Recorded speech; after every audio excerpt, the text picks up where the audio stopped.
Estimados todos, sean cordialmente bienvenidos a la 18ª conferencia dentro del marco del segundo curso de cardiología en atención primaria. Le damos la más cordial bienvenida a quienes estén conectados en este momento. Vamos a darles unas breves indicaciones para que puedan permanecer conectados durante la transmisión de la noche del día de hoy. Por favor, tome en cuenta que la calidad de la transmisión está relacionada con el internet que cada usuario disponga para su conexión. Le recomendamos conectarse a una red Wi-Fi para que su señal sea de mejor calidad. Si se interrumpe la transmisión, por favor pulse el botón rojo de reconectar que se encuentra en la parte superior de su pantalla. Si usted se ha conectado desde una computadora, el chat del evento lo encontrará hacia el lado derecho de su pantalla, y si está conectado desde un teléfono móvil, lo ubicará en la parte inferior. Le agradecemos realizar sus comentarios y consultas a los expositores del día de hoy. Le damos la más cordial bienvenida al moderador de la noche, al doctor Javier Torres Fonseca. Él es médico graduado en la Universidad Central del Ecuador, es médico especialista en cardiología por la Universidad Favaloro de Buenos Aires, Argentina. Es médico tratante de hipertensión y factores de riesgo cardiovascular, graduado en el Hospital Italiano de Buenos Aires, y es fellow en electrofisiología y arritmias en el Hospital Clínico San Carlos de Madrid, España. Doctor Torres, sea usted bienvenido. Buenas noches con todos, agradeciéndoles por la participación y continuando con este segundo curso de cardiología en atención primaria, nos vamos a enfocar en el tema de las arritmias. Como primer conferencista es el doctor Diego Egas, cardiólogo por el Instituto Dante Passanese de la Universidad de Sao Paulo, Brasil. Es subespecialista en arritmias y estimulación cardíaca artificial por el Hospital Dante Passanese y en electrofisiología por el Hospital de Corazón de Sao Paulo.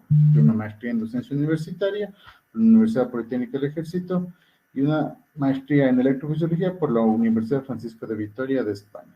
Es editor y reviewer del American Journal of Cardiology, miembro de la Sociedad Europea de Cardiología y del European Heart Rate Association. El tema del doctor es la fibrilación auricular, control de ritmo desde el fármaco a la ablación. Adelante, doctor Egas. Vamos directamente al abordaje de esta que es la arritmia, y a mí me gusta llamarle de varias formas para llamar la atención, como por ejemplo el cáncer eléctrico o como por ejemplo la real pandemia a nivel mundial. Vamos a hablar del por qué soy tan dramático en este tipo de cosas. Hablando de mis conflictos de interés, sí voy a tener que decir que sí soy representante, speaker para algunas casas farmacéuticas. Por suerte no influencia en nada de la charla del día de hoy. Y sí soy proctor designado para técnicas de ablación de fibrilación auricular, que tampoco va a influenciar para lo que se dice técnicamente el día de hoy. Vamos a hablar un poco sobre la fibrilación auricular. Necesariamente tiene que ver con un poco la epidemiología, porque se dice que 1 de cada 3 personas a lo largo de su vida van a tener fibrilación auricular. Y si nos damos cuenta, fíjense aquí, cómo los números crecen a partir de la 7ª década de vida de las personas, tanto en hombres como en mujeres, crece dramáticamente. Y vemos cómo los números a nivel mundial son tremendamente grandes. Supuestamente la incidencia de fibrilación auricular en los países de primer mundo es mucho mayor que en los países de tercer mundo o países en vías de desarrollo. Y yo interrogaría esto, y lo decía ya nuestro colega, el doctor, que tuvimos la charla la semana pasada, el doctor Arbaiza, con el cual decía si es que aquí realmente existe menos fibrilación auricular o es que estamos subdiagnosticando. Yo me iría un poco a esta segunda hipótesis. Si es que nosotros vamos a ver la fibrilación auricular, sí es un real problema, un real problema, porque está en vínculo como causa y como consecuencia de muchas otras enfermedades. Por ejemplo, les voy a destacar aquí falla cardíaca, enfermedad valvular, enfermedad coronaria, y todo esto que estoy mencionando tiene que ver, apnea del sueño, enfermedad pulmonar obstructiva crónica, obesidad, fumar, todo me ocasiona fibrilación auricular.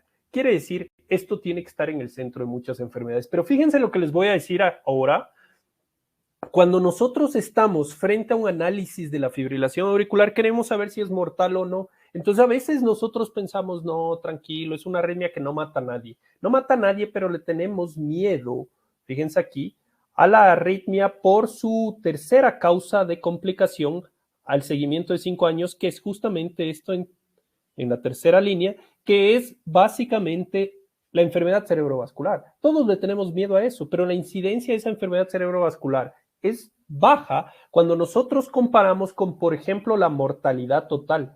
¿Qué quiere decir este gráfico? Desde que yo le diagnostico a un paciente hasta que le hago seguimiento a 5 años, la mitad de los pacientes que se diagnosticó fibrilación auricular están muertos. O sea, si no es causa directa de mortalidad, sí complica otras comorbilidades, sí complica otras características del paciente que llevan una mortalidad elevada en estos pacientes. Y no solo eso, también voy a destacar esta otra, la segunda curva por encima de stroke, por encima de enfermedad cerebrovascular, que es la curva de falla cardíaca. Quiere decir, la fibrilación auricular no solo tiene que ser puesta en importancia porque nos deja descerebrados por enfermedad cerebrovascular, sino también porque es tremendamente letal y porque es también tremendamente disfuncional hacia el ventrículo. Quiere decir, mucho cuidado con esta. Vamos un poquito con respecto a definiciones. Las definiciones en la fibrilación auricular se debe partir de cuando yo digo que es una fibrilación auricular y la única forma de saber qué es, la única forma de dar un diagnóstico es viendo un electrocardiograma de 12 derivaciones. Sí, eso lo dicen las últimas guías. Si yo ya veo el electrocardiograma de 12 derivaciones, yo ya sé que es fibrilación auricular, independiente del tiempo que me dura. Pero si yo no tengo esa posibilidad, más bien hago uso de las otras herramientas nuevas mencionadas, como un smartwatch, como un dispositivo de dedos, como un monitoreo de 3 derivaciones, yo necesito por lo menos 30 segundos para poder decir que eso es fibrilación auricular. Y las sensibilidades de la detección en estos métodos pues varían de uno al otro. Quiero que quede muy claro cómo saber definir a la fibrilación auricular. Cuando yo les digo un paroxístico, les digo un persistente de larga data o les diga permanente, automáticamente ustedes tienen que pensar ya ¿en qué significa eso para el paciente? Por ejemplo, si yo hago un primer electrocardiograma y le detecto a alguien que nunca antes, eso se llama FA de primer diagnóstico. Si es que yo ya le hice varios y a veces está, a veces no está y dura menos de 7 días la instauración, eso se llama FA paroxística. Si es que yo ya tengo más de 7 días el registro, se llama FA persistente. Si tiene más de 1 año, persistente de larga data. Y si yo ya opté por no controlar para nada el ritmo cardíaco en este paciente, eso se llama FA permanente. ¿Sí? Dejar de lado estos criterios que se decían de FA crónica, eso ya no se utiliza.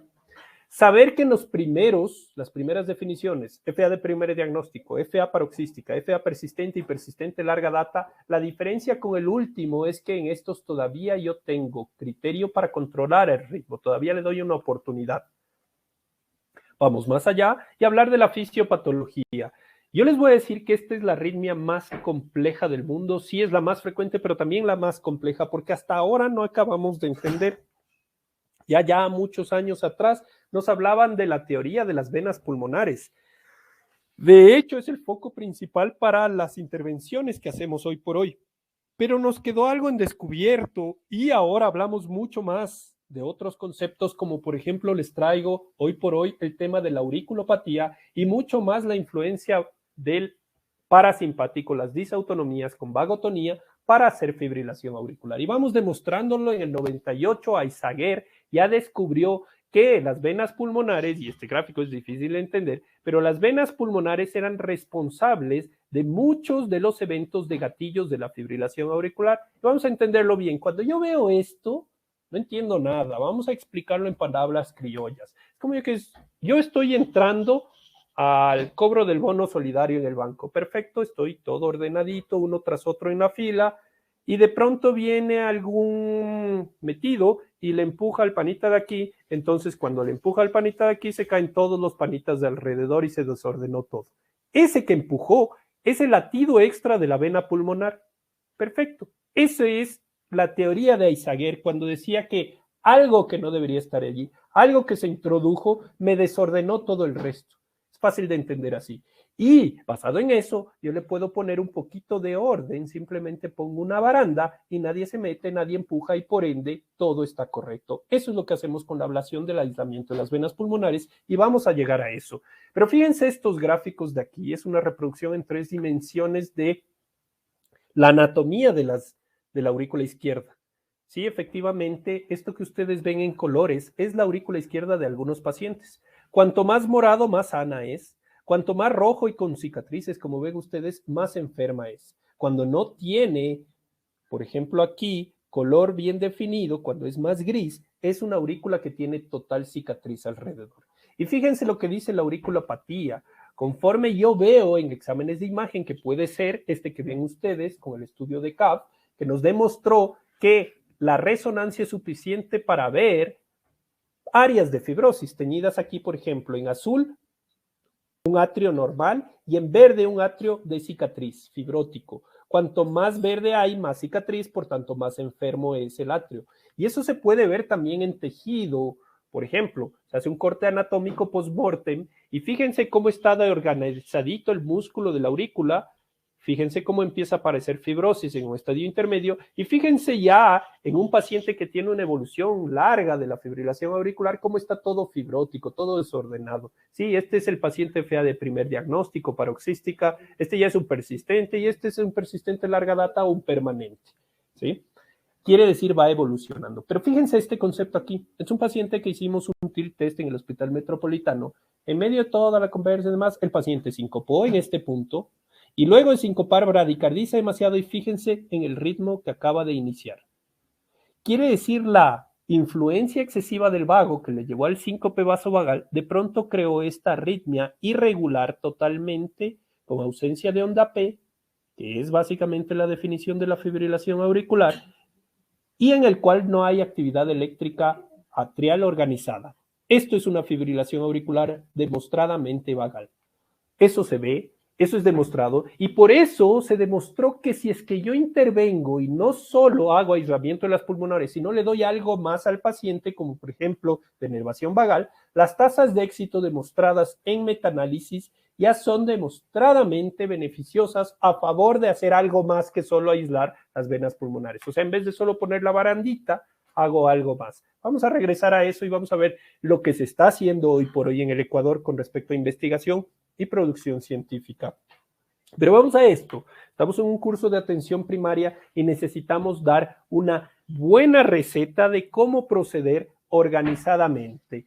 ¿Por qué tenemos que tratar la fibrilación auricular? Ya nos quedó claro que aumenta mortalidad, que nos cerebra todo, pero lo que le interesa al paciente siempre va a ser su mejora de síntomas. Ya no quiero tener esa palpitación, doctor. Eso es lo que me dice. También le tengo que intervenir, también le tengo que tratar para evitar la evolución de esa cardiomiopatía que vimos, evitar de que se termine todo el atrio fibrótico con cicatriz. Y también, no nos olvidemos, y tal vez en primer puesto, la prevención de enfermedad cerebrovascular. Porque fíjense, y nunca me voy a cansar, los que hayan visto charlas mías previas me van a decir, Diego, siempre presentas la misma imagen. Y sí, no me va a cansar de decir esto. Fíjense la evolución natural de la fibrilación auricular. Aquí en amarillo, ritmo sinusal, en azul, ritmo de fibrilación auricular. Cuando recién aparece la primera detección, son cortos los episodios y pasan meses hasta que vuelva a aparecer nuevamente la fibrilación auricular. Luego empiezan a aparecer más duraderos y más frecuentes los episodios, hasta que por último la fibrilación auricular reemplaza el ritmo normal y se vuelve persistente, larga data y permanente. ¿Qué pasa en el intermedio? Al inicio el paciente se hospitaliza por los síntomas de la fibrilación auricular, las palpitaciones, pero ya luego se acostumbra tanto que ya no se hospitaliza por síntomas y se empieza a hospitalizar por falla cardíaca, por complicaciones cardiovasculares, por enfermedad cerebrovascular, por mortalidad, por todo eso. Pero en el intermedio la aurícula se va envejeciendo, va aumentando esa auriculopatía, porque fibrilación auricular inflama y produce fibrosis, más fibrilación auricular y el círculo vicioso que no queremos para nada. Lo que nos dicen las guías es siempre, y aquí aprendemos el manejo de la fibrilación auricular diciendo esto, CC para ABC. La primera C significa confirma. Ya dijimos, un electrocardiograma de 12 derivaciones, una simple vista de fibrilación auricular es suficiente, o cualquier método, sea Holter, sea smartwatch, por lo menos 30 segundos de registro. Una vez que confirmamos, vamos a ir a la siguiente C, que es caracterizar. ¿Cómo se caracteriza? Con 4 S. La primera, S de stroke. Stroke, por obvias razones, es la primera S porque es lo más importante y lo más rápido a evaluar. Porque si no, si yo espero hasta tanto, pues tal vez ya se me descerebre el paciente. Esto tengo que intervenir rápidamente. Stroke, la primera S. Segunda S, severidad de los síntomas. Analizo qué tantos tiene síntomas el paciente. Síntomas a pequeños esfuerzos, síntomas a grandes esfuerzos, asintomático. Eso es estratificar. Tercera S, severidad de la carga, y cuarta S, severidad de substrato. Con respecto a la S de stroke, ya lo conversamos la semana pasada con el doctor Arbaiza, no va a ser tema de la charla de hoy porque no quiero ser repetitivo, pero sí destacar el score de CHATS-VASc como una orientación objetiva para saber a quién anticoagulo y a quién no. Sí destacar scores del sangrado como Hasbled, no para dejar de anticoagular, sí para estar un poco más con bandera arriba, decíamos esa vez. La segunda es caracterizar los síntomas. ¿Cómo caracterizo los síntomas? Simplemente tengo que ponerle una especie de score de clase funcional, así como la New York Heart Association de grandes, moderados, pequeños esfuerzos. Ok, aquí se llama, en vez de New York Heart Association, se llama score de la ERA, de la European Heart Rhythm Association, que es igualito que la de clase funcional para falla cardíaca, solo que con respecto a síntomas de palpitaciones. Un paciente que tiene síntomas en reposo y persistente y que te incapacita, seguramente es un paciente más severo que un paciente que necesita hacer tremendos esfuerzos y demás para recién tener algo de síntomas. A eso se llama severidad de los síntomas. Y aquel paciente que tiene muchos síntomas, que pasa todo el tiempo sintomático, no logra descansar, es el paciente que merece intervenir. Aquel paciente que es casi asintomático no merecía, en el pasado no merecía intervenir, ahora cada vez estamos tratando más a ellos. La severidad de la carga es saber definir si es paroxística, persistente, persistente de larga data, permanente, y dentro de un examen de monitorización continua, por ejemplo, un Holter, saber si es que yo tengo un 1% de fibrilación auricular o un 100% del día fibrilación auricular. Eso es severidad de la carga. Severidad del substrato, lo que yo les decía, hacer un examen de resonancia y saber este paciente tiene una fibrosis de 1%, ¿cómo saber decir este paciente tiene una fibrosis de, por ejemplo, un 40%, que ya es considerado una carga grande? ¿Sí? Entonces, eso es básicamente lo que se orienta a hacer con respecto a la parte de la estratificación, la segunda caracterización. Ahí procedemos al ABC, que ya es tratamiento. El primero, la A, significa el fármaco anticoagular. Ahí viene toda la decisión de a quién anticoagulo, de qué fármaco, y eso ya lo repasamos la semana pasada. Pero también viene el saber caracterizar los síntomas, como la B. Caracterizar los síntomas, porque cuando yo tenía un score de EHRA muy sintomático, tengo que darle tratamiento. Y dos tipos de tratamiento aquí: control del ritmo y control de frecuencia. ¿Cuál es la diferencia? Controlar frecuencia significa, si entra en fibrilación, que no me entre con frecuencias tan altas para que el paciente esté sintiendo. Control del ritmo significa que no entre en fibrilación, o sea, que se mantenga la mayoría del tiempo en ritmo sinusal. Entonces, control de síntomas se puede dar por doble metodología, o controlar la frecuencia o controlar el ritmo. Controlar la frecuencia es simplemente, si viene la arritmia, que no se suba la frecuencia, por tanto que no le dé síntomas. Controlar el ritmo significa hacer todo lo que está en mis manos para que ya no tenga la arritmia. Pequeña diferencia. Controlar la frecuencia generalmente se da con dos grupos farmacológicos, y aquí entiéndase muy bien: beta bloqueadores y calcio antagonistas de tipo no dihidropiridínico.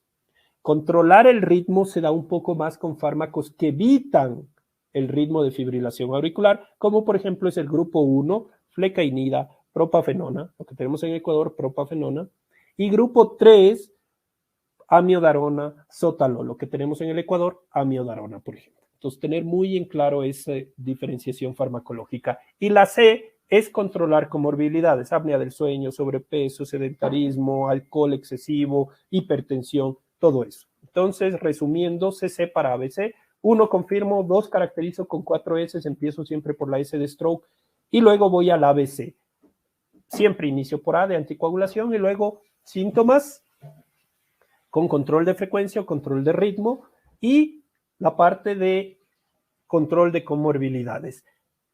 En control del ritmo, yo les dije que hay la parte farmacológica, pero también hay cómo controlar el ritmo de modo no farmacológico o con intervenciones. Nunca olvidar, anticoagulación, la primera pata de la mesa, factores de riesgo, segunda pata, frecuencia, control de frecuencia y control de ritmo para que la mesa de la fibrilación auricular esté bien paradita. Cualquiera que me falle, se va a caer todo.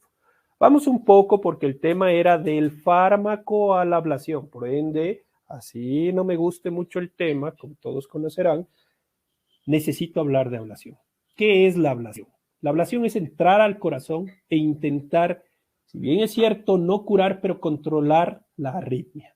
Y demostradamente la técnica de ablación está muy por encima de cualquier otra técnica de control de ritmo. Si yo comparo fármacos con método de ablación, es muy por encima, muy superior la ablación a la utilización de fármacos en el seguimiento a largo plazo, ¿sí? ¿Cómo debo hacer? Pues básicamente le tengo que preguntar al paciente y ahí viene un poco la caracterización de las características y saberle definir, ¿es una FA paroxística o es una persistente larga data? Y de acuerdo a eso tengo un paciente más leve o más severo. Siempre converso con el paciente de los pros y contras de cada una de las metodologías. Y el paciente, por ejemplo, aquí en la paroxística, podría tomar la decisión de ir directamente a ablación de catéter o utilizar fármacos y solo si fallan ir a ablación de catéter, ¿sí? Porque ahí el peso de la evidencia me va a decir que es clase 2A o clase 1 si es que ya hubo falla farmacológica. O cuando tiene, por ejemplo, ya falla cardíaca establecida o una persistente con falla cardíaca establecida, la ablación por catéter es lo que más debemos recomendar para el paciente de toma de decisión, porque existen estudios en este tipo de paciente demostrando disminución de mortalidad. Por eso es que se da tanto peso a la evidencia. Y cuando falla el fármaco, en todos los casos sube mucho el peso de la evidencia. Fíjense lo que se demostró con este estudio fuera del periodo de ventana, que son los 3 primeros meses, se demostró una diferencia estadísticamente significativa a favor del tratamiento con ablación versus tratamiento farmacológico optimizado en el seguimiento a 1 año para tratamiento con ablación. Este otro que llama Kasteleyev nos dijo que si nosotros tratamos con ablación, logramos disminuir no solo mortalidad, que es el peso más grande de un estudio que podemos tener, sino también falla cardíaca, hospitalización por falla cardíaca, y el NNT que teníamos que utilizar es bastante bajo, solo un NNT de 8 para poder lograr estos desenlaces tan contundentes a favor de la ablación. O sea, por primera vez se vio en pacientes con falla cardíaca que la ablación disminuía mortalidad significativamente. Y ahí sí se disparó la indicación de la ablación. Pero, ¿qué tenemos que saber de la ablación? La ablación es ideal cuando la medicación falla, o cuando no se tolera, o cuando no se la quiere.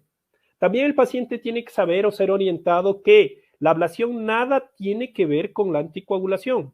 Nada tiene que ver con la anticoagulación, que sí, todo paciente que va a ablación, por lo menos por guía, tiene que anticoagularse por 8 semanas porque existe una lesión subendocárdica que podría ser protrombogénica si es que no se anticoagula.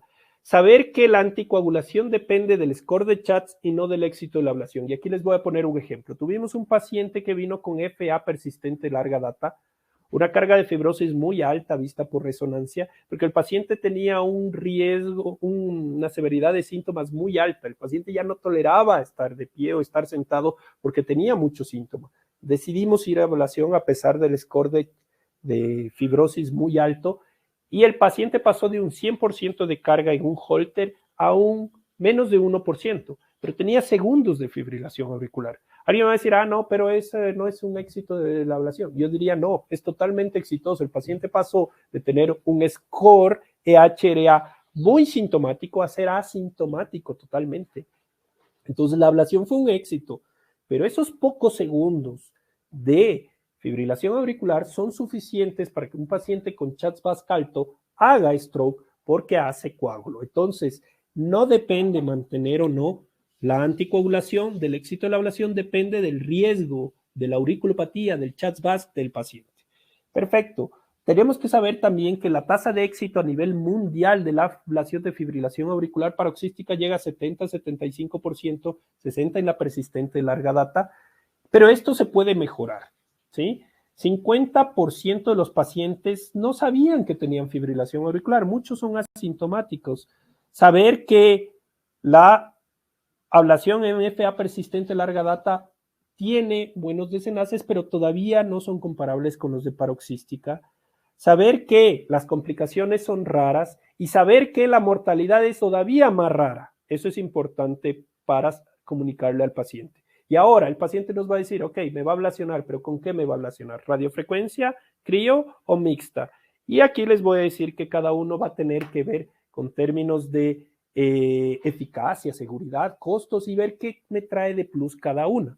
Por ejemplo, en este estudio que se llama CIRCA-2, se comparó crioablación hecha en 2 minutos de aplicación en cada vena versus crioablación en 4 minutos de aplicación versus un abordaje de radiofrecuencia exclusivamente para aislamiento de las venas pulmonares. ¿Qué se vio allí? Las curvas en la curva de Kaplan-Meier de seguimiento de sobrevida libre de eventos, todas son juntas, por tanto no hubo diferencia estadísticamente significativa en los grupos en el seguimiento a largo plazo en ninguno de los grupos, o sea, ninguno era mejor que otro, tanto en la sobrevida libre de eventos como en la sobrevida libre de síntomas. Pero fíjense lo que sucede aquí. Tampoco una segunda intervención de ablación se mejoró de crío versus radiofrecuencia, o sea, me decía todo es igual. Pero que sí me trajo el CIRCA-2, lo que sí fue muy diferente, estadísticamente significativo, es que todos los pacientes en todos los grupos, radiofrecuencia, crío de 2 minutos, todos bajaron la carga de arritmia. Pasaron de tener, por ejemplo, 20% a tener menos del 1% de carga de arritmia posablación. Eso a mí me demuestra un éxito total, porque tal vez debemos dejar de pensar en el éxito de la ablación como tenerle 100% libre al paciente de arritmia o detección de 30 segundos de FA en cualquier método, versus empezar a decir que el éxito de la ablación está en disminuir la carga. El ejemplo que yo les decía, de 100% a 1%, éxito total, porque disminuir la carga es suficiente para evitar la auriculopatía en evolución, evitar que esa fibrosis siga aumentando desde baja carga de fibrosis hasta alta carga de fibrosis, vista por la resonancia, por ejemplo. Y ahí siempre hay que saber elegir al paciente para la ablación. ¿Será que es un paciente con un score de Utah de una baja carga de fibrosis? Pues les va bastante bien la ablación. ¿O será que ya es un atrio muy enfermo y no me va a servir de nada ablacionar? Eso es importante saber definir, porque en el seguimiento, de acuerdo a estos estudios, cuanta más carga de fibrosis, menos exitosa va a ser la ablación. Cuanto menos carga de fibrosis, más exitosa va a ser. Y ahí viene mucho de nuestra mea culpa de tener éxito en la ablación, porque hiperseleccionamos a los pacientes. Nosotros nunca entramos a sala sin una resonancia con cuantificación de score de Utah previo. ¿Cómo ablacionamos? Bueno, pues los dos grandes métodos son o criobalón o radiofrecuencia punto a punto. ¿Cuál es mejor que el otro? Ya demostramos que ninguno de los dos, y tal vez una asociación de criobalón con radiofrecuencia, las ablaciones mixtas, sea una respuesta. Lo primero que hacemos es, por ejemplo, bajar, aquí, este es el método completo, bajamos la aguja de punción transeptal, hacemos una punción guiada por eco o guiada por escopía, en nuestro caso ya no hacemos más guiada por eco, pasamos el introductor dilatador, este que ven ustedes aquí, que se llama FlexCAD, en el caso de la crioablación, o los distintos mullins o punciones transeptales que hay en el caso de la radiofrecuencia, y ahí se va a dividir. Si es que de una radiofrecuencia dependemos mucho de la valoración electroanatómica, lo que hacemos con un diseño de catéter en 3 dimensiones, que es esto, mapa electroanatómico, diseñamos la aurícula izquierda y ahí vemos los sitios donde están las venas pulmonares para ir uno por uno aplicando. ¿Qué nos permite esto de radiofrecuencia? También identificar dónde están los ganglios de parasimpático para poder eliminarlos. Fíjense, es un paciente que hicimos nosotros en el Hospital Metropolitano, en el cual hicimos la reproducción en 3 dimensiones de la anatomía y ubicamos exactamente dónde estaban los ganglios. Pero ¿qué es lo que hicimos? Al pasar catéter balón, logramos contactar a esos ganglios y por ende logramos aislarlos y lo demostramos objetivamente con neuroestimulación vagal, que lo vamos a ver luego. ¿Qué es lo que hacemos luego? Pues bueno, si es el sistema de crioablación, que es este de aquí, el Arctic Front Advance, nosotros pasamos un catéter de monitorización de mapeo que se llama chip a la vena pulmonar, insuflamos el balón, ocluimos la vena pulmonar para saber que está bien ocluida, inyectamos el contraste como está aquí, y si el contraste se retiene perfilando el balón, significa que hay un buen contacto, una buena oclusión de vena pulmonar, como ustedes ven en este gráfico de aquí, versus una oclusión incompleta.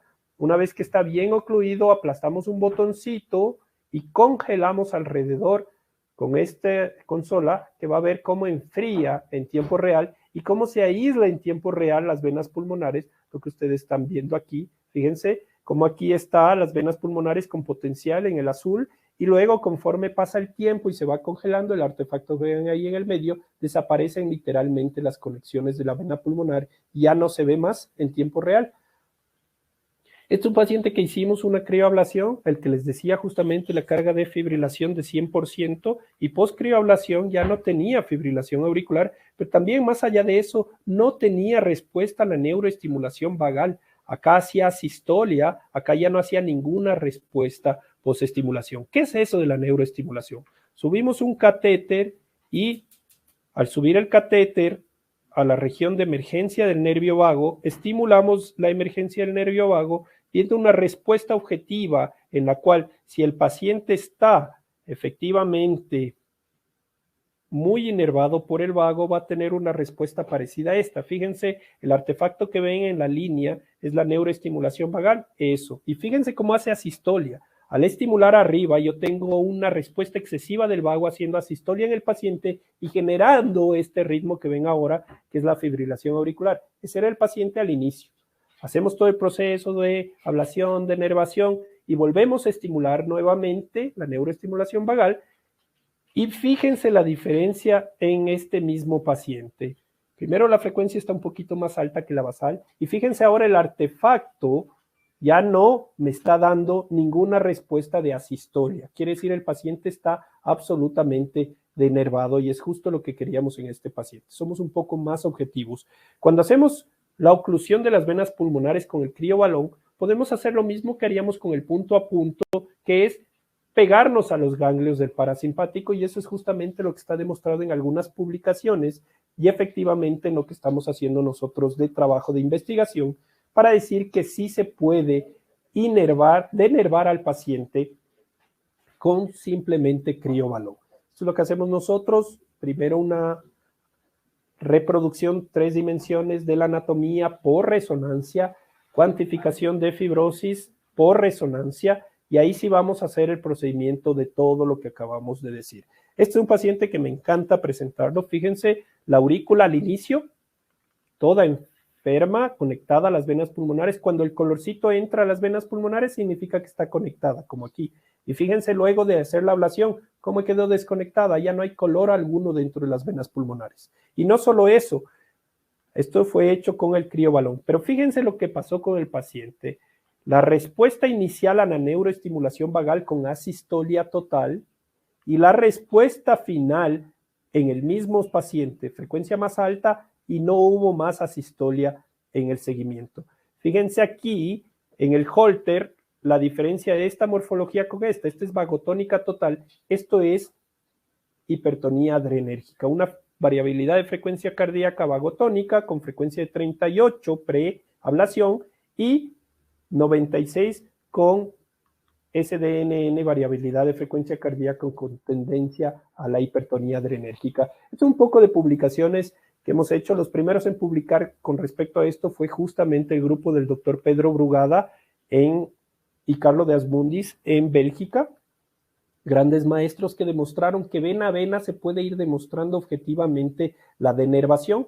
Esta es una publicación que hicimos justamente en el Congreso Brasileiro de Cardiología del año 2020, medio de pandemia. Logramos publicar justamente con el grupo del doctor Pedro Brugada, autores ecuatorianos también y brasileños, demostramos esto en paciente con criobalón. fíjense, asistolia inicial y luego ya no tenía la respuesta. No paramos por allí y en el 2021 también hicimos esta publicación, esta fue puramente de autores ecuatorianos, en la cual hicimos una cardioneuroablación con criobalón y radiofrecuencia. Lo hicimos mixto, pero cuando fuimos a analizar las primeras aplicaciones puramente con criobalón ya no se veían las asistolias tan prolongadas.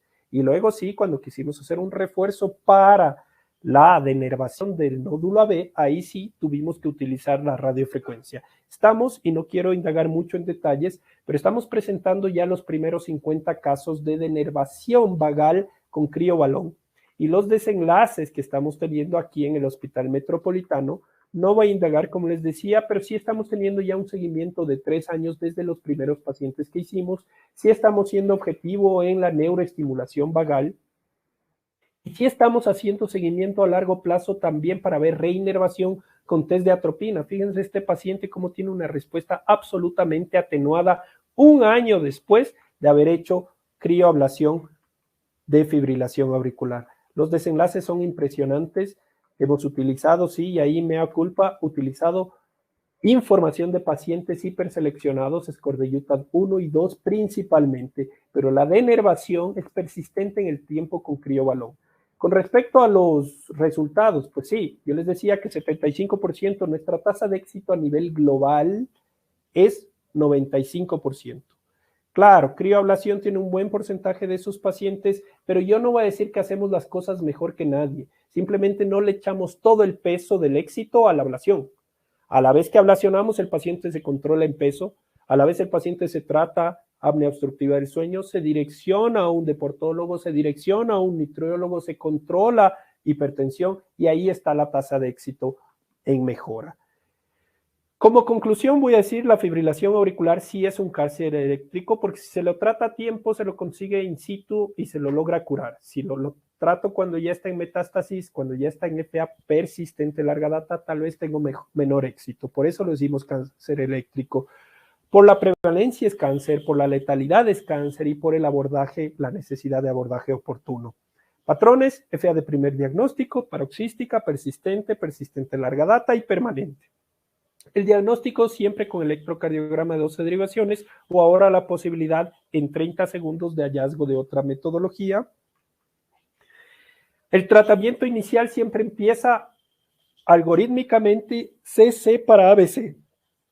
Confirma, caracteriza con las 4 S y ABC. Empieza el tratamiento por la anticoagulación, mejor alivio de síntomas por control de frecuencia, ya saben, beta bloqueo, calcio antagonistas o control de ritmo, ya saben, grupo 1, flecainida, propafenona, grupo 3, amiodarona o, lo que es mejor, ablación por catéter. 4 pilares, frecuencia, ritmo, anticoagulación, control de factores de riesgo y aquí, quizá la conclusión de todo, la ablación sin duda es el mejor método de control del ritmo cardíaco y sin duda disminuye no solo síntomas, sino mortalidad y evolución de la auriculopatía.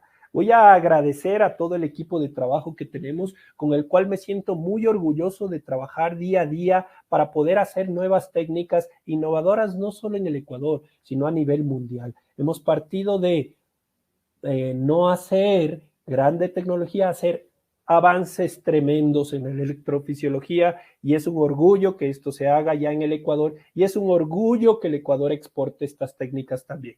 Muchísimas gracias y estamos abiertos a cualquier pregunta. El conferencista es el doctor Francisco Rodríguez, él es especialista en electrofisiología cardíaca y dispositivos antibradicardia y antitaquicardia por la Universidad de los Andes, de la sección de electrofisiología y arritmias de Mérida, Venezuela, especialista en cardiología por la misma universidad, médico cirujano por la Universidad de los Andes, médico cardiólogo electrofisiólogo, médico asociado al Hospital Metropolitano de Quito, Ecuador, y médico cardiólogo electrofisiólogo asociado a Cardiovasc, Quito, Ecuador. El tema que nos va a presentar el doctor es ¿qué debo saber sobre marcapasos en atención primaria? Adelante, Francisco, por favor. Muchas gracias, Carlos, por la presentación. Bueno, continuando con la presentación el día de hoy, voy a hablarles sobre qué debo saber sobre marcapasos en atención primaria. Es un tema bastante extenso pero traté de hacer un resumen para la exposición del día de hoy. Aquí tenemos una línea del tiempo de la evolución de los marcapasos. El primer marcapasos implantable se colocó en el año 1958, eran baterías de mercurio, y ya para el año 70 aparecen el nuevo tipo de baterías de litio y yodo, y aparecen las carcasas de titanio como tal. Para finales de los años 70 aparece el modelo de marcapaso bicameral. A mediados de los años 80 aparecen los marcapasos tanto unicamerales y bicamerales, pero con sensor de frecuencia, o sea, que responde con la actividad del paciente. Para el año 91 aparece el marcapaso que permite hacer seguimiento con telemetría a tiempo real, como los marcapasos modernos en la actualidad. Ya para el año 2000 aparece el marcapaso tricameral. Para el año 2016 aparece el marcapaso Micra BR, que es un marcapaso sumamente pequeño, y se comparado con una moneda de 5 centavos. Y para el año 2020 aparece el Micra AB, que permite estimular ventrículo, pero mantener la sincronía aurículo-ventricular. Ya para el año 2022 ya está un estudio que está en marcha sobre implante o marcapasos sin electrodos, pero bicameral, que permite estimular tanto la aurícula y ventrículo. El marcapaso consta de una carcasa de titanio. Dentro de la carcasa viene acoplada la batería y el sistema de circuitos. En el cabezal se conecta el generador, que viene asegurado con un tornillo. Aquí vemos una radiografía donde observamos la batería, los circuitos y el cabezal donde se conecta tanto el electrodo ventricular y auricular. Los marcapasos, como les comenté en un principio, consistían con baterías de yoduro de litio, pero más en la actualidad están conformados por diversas combinaciones de elementos como dióxido de manganeso y litio, o si no, dióxido o óxido de vanadio con litio, para aumentar el performance y rendimiento de estas baterías. De los circuitos de los marcapasos consta de un circuito de sensado que amplifica, filtra y rectifica la señal que recibe de las señales intracavitarias dentro del corazón. Un circuito de timing que regula la duración del ciclo cardíaco, los periodos refractarios, los intervalos AB. Un circuito de captura o de salida que garantiza la captura del miocardio. Un circuito de telemetría que permite comunicarse con el programador, y también tiene una antena o un diodo de Zener que protege el marcapaso de las descargas de alto voltaje o de las interferencias realizadas con el electrocauterio en el momento de una cirugía. En la parte de los circuitos consta un mecanismo piezoeléctrico, que son unos cristales que con el movimiento activan una señal eléctrica para activar como tal el incremento de la frecuencia cardíaca con la actividad del paciente. Usualmente son acelerómetros de 3 vectores que detectan el movimiento. Los electrodos de los marcapasos consta de dos tipos básicamente. Un electrodo de fijación activa, que es el que se utiliza más en la actualidad, que consta de un mecanismo de sacacorcho o atornillador que permite fijarse dentro del endocardio del ventrículo o de la aurícula, por ejemplo. Y este se libera a través con una mariposa, hace que salga este mecanismo de fijación. Están también los electrodos de fijación pasiva, que son los menos usados en la actualidad, que se fijan con las trabéculas del endocardio a través de estas alitas o estas anclas que permite que se fijen. En la punta del electrodo consta del cátodo, y en la parte próxima del electrodo está el ánodo. Usualmente la corriente va del cátodo al ánodo, y en el cátodo se libera también esteroides para disminuir la inflamación y mantener un umbral estable en el seguimiento. Estos electrodos se implantan gracias también con el uso de un estilete, un alambre, una guía, que lo podemos preformar para poder navegar dentro del ventrículo o dentro de la aurícula y poderlo fijar. Los electrodos constan de un conductor que suele estar dentro, en el centro del electrodo, bien aislado por silicona. Este centro va hacia el cátodo, y lo que va hacia la periferia es lo que va hacia el ánodo. Y el revestimiento suele ser de poliuretano. Aquí tenemos la imagen, un electrodo de Medtronic de Select Secure, que es un electrodo que ya viene con su sistema de fijación activa, pero ya extendido de fábrica, y no utiliza guía o estilete para poder ser implantado dentro del corazón. Se utiliza una camisa que se llama un SelectSci, que permite navegar dentro del ventrículo para poder mapear las zonas del His y la rama izquierda. Entonces, como les explicaba, los conductores de los electrodos de los marcapasos se hacen con aleaciones de cobalto, níquel y cromio, que ofrecen una ventaja de baja resistencia. A su vez, los electrodos, los que están en contacto directamente con el miocardio, siendo de una aleación de iridio y platino, y cuando vemos los aislantes son con un componente mixto de silicón y poliuretano en su mayoría. Para entender el mecanismo de un marcapaso, debemos entender como una especie de recipiente que tiene una cantidad finita de agua. Y al final, o en la base del recipiente, hay un desagüe, una tubería, que ofrece una resistencia al flujo del agua. A medida que esa tubería o desagüe sea más estrecha, aumenta la resistencia, por lo tanto la salida de agua va a ser menor. Pero a pesar que sea en este ejemplo poca cantidad de agua que sale, logra mover esta rueda dentada. A su vez, si ese desagüe es amplio, va a ofrecer una menor resistencia, pero va a haber mayor salida de agua, mayor desperdicio de agua para ese mismo trabajo. Por lo tanto, el agotamiento de la reserva de agua o de la batería va a ser mucho mayor. Y eso se explica gracias a la ley de Ohm. Recordar que el voltaje es igual o directamente proporcional a la impedancia, que es el flujo de, a la corriente, por la resistencia expresada en ohmios.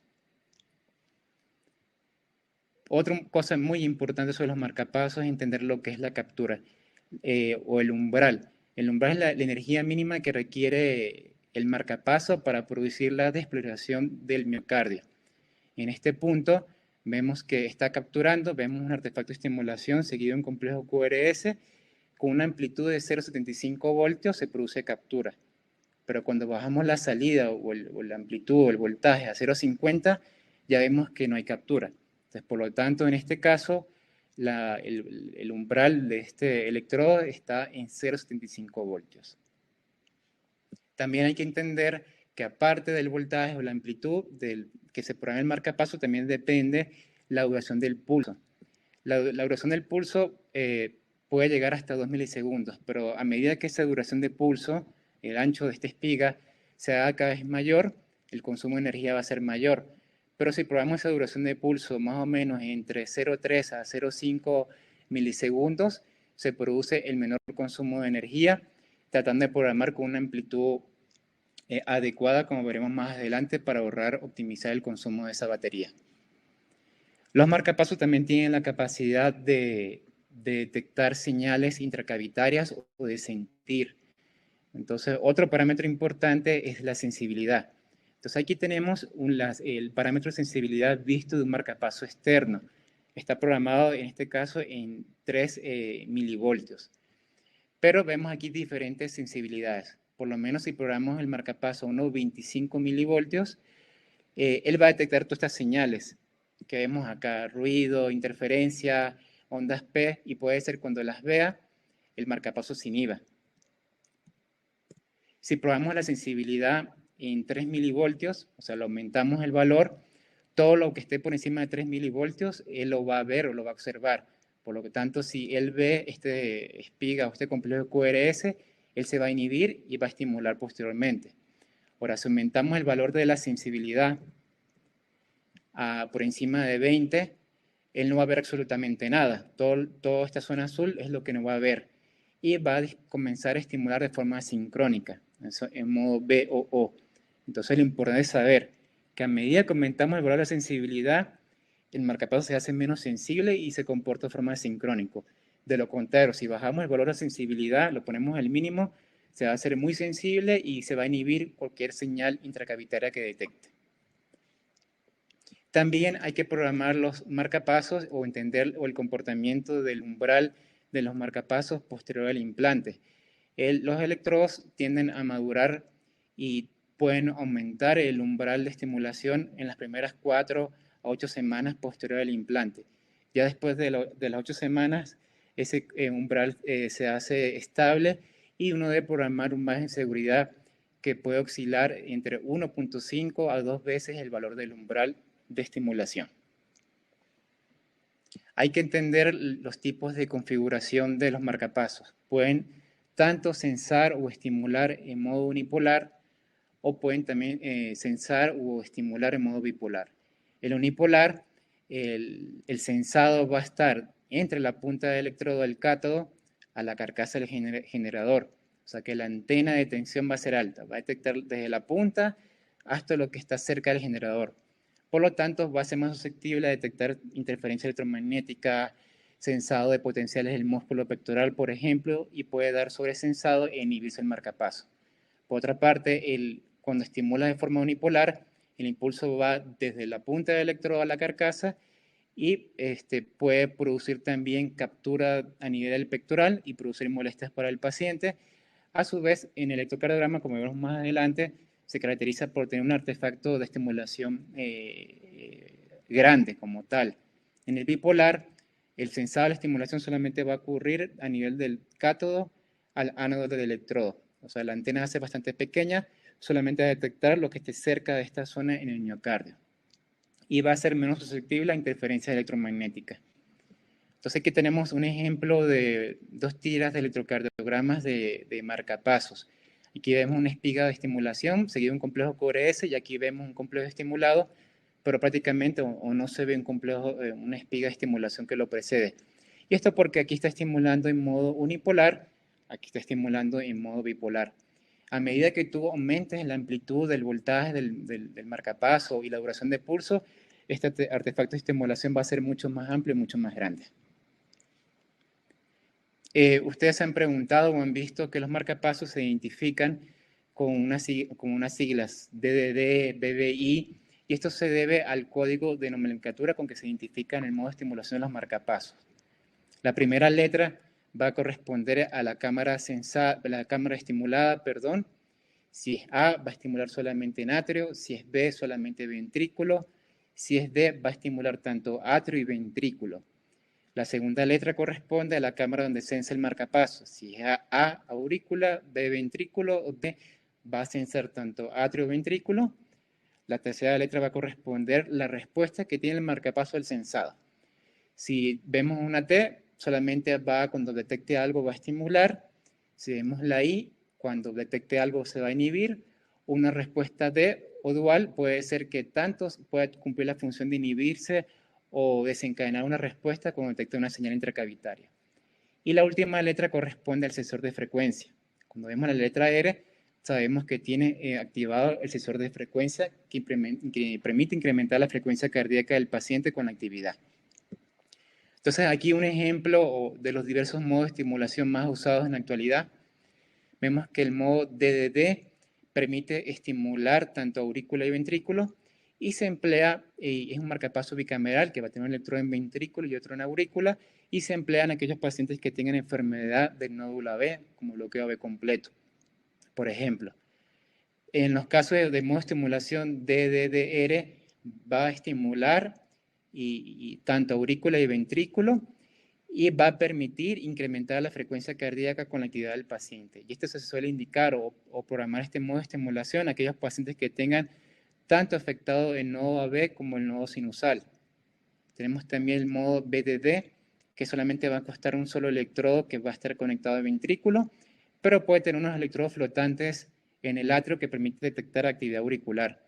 Y se emplea más que todo en enfermedad del nódulo AB. En la actualidad, un ejemplo de este marcapaso sería el marcapaso Micra, que permite estimular solamente el ventrículo, pero permite también mantener la sincronía auriculoventricular. Y por último, pasamos a los marcapasos unicamerales, el modo AIR, que se puede utilizar para los pacientes que tengan enfermedad exclusivamente del nodo sinusal, solamente va a estimular aurícula, o BBIR, que solamente se puede emplear en pacientes o debería emplearse en pacientes que tengan fibrilación auricular con alto grado de bloqueo, que solamente va a estimular el ventrículo. Hay que comprender también los timing o los ciclos que tiene programados los marcapasos.